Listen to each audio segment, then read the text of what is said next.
میٹھی باتیں تیری دین عجم ایمان عرب، نمکین حسن تیرا جان عجم شان عرب۔ شعر کا مفہوم یہ ہے، اے نمکین حسن والے میرے آقا میرے داتا، آپ کی میٹھی میٹھی باتیں بھی کیا خوب ہیں، اور کیوں نہ ہوں آپ عجم کی جان ہیں اور عرب کی شان ہیں۔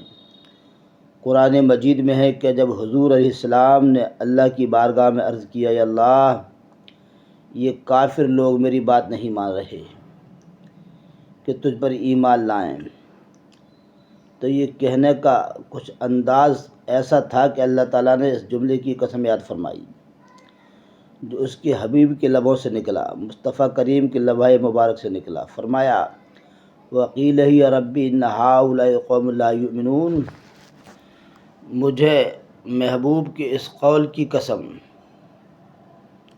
کہ اللہ یہ قوم ایمان نہیں لا رہی۔ اے تیری آواز آواز خدا اور خاموشی تیری راز خدا۔ نیز فرمایا میرا محبوب اپنی مرضی سے بولتا ہی نہیں، ان ہوا الا وحی یوحی، وہی بولتا ہے جو اس کی طرف وحی کی جاتی ہے۔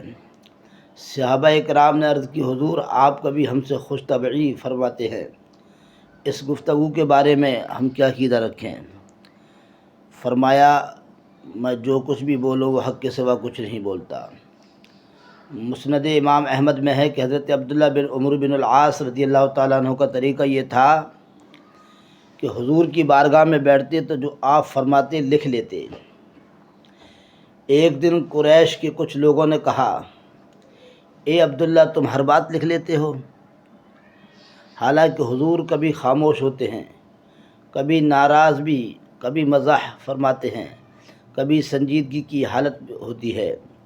عبداللہ فرماتے ہیں ان کی بات سن کر میں نے لکھنا موقوف کر دیا اور حضور سے ماجرا عرض کیا، تو آپ نے فرمایا عبداللہ میں جس حالت میں بھی رہوں جو بھی فرماؤں لکھ لیا کرو۔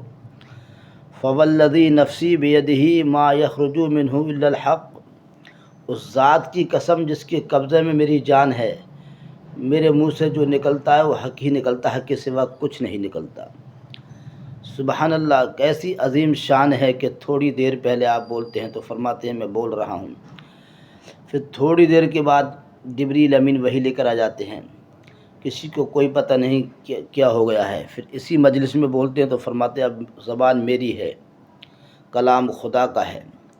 آقا ہمیں کیسے معلوم ہوگا آپ کب بولتے ہیں اور آپ کی زبان سے کلام خدا کب صادر ہوتا ہے؟ فرمایا میں بولوں گا تو حدیث بن جائے گی اور خدا بولے گا تو قرآن بن جائے گا۔ زبان ایک ہے، کبھی وہ بولتا ہے کبھی یہ بولتے ہیں، یا اللہ تو کیا بولتا ہے؟ فرمایا وہی جو میرا مصطفیٰ بولتا ہے۔ حضور آپ کیا بولتے ہیں؟ فرمایا وہی جو میرا خدا بولتا ہے۔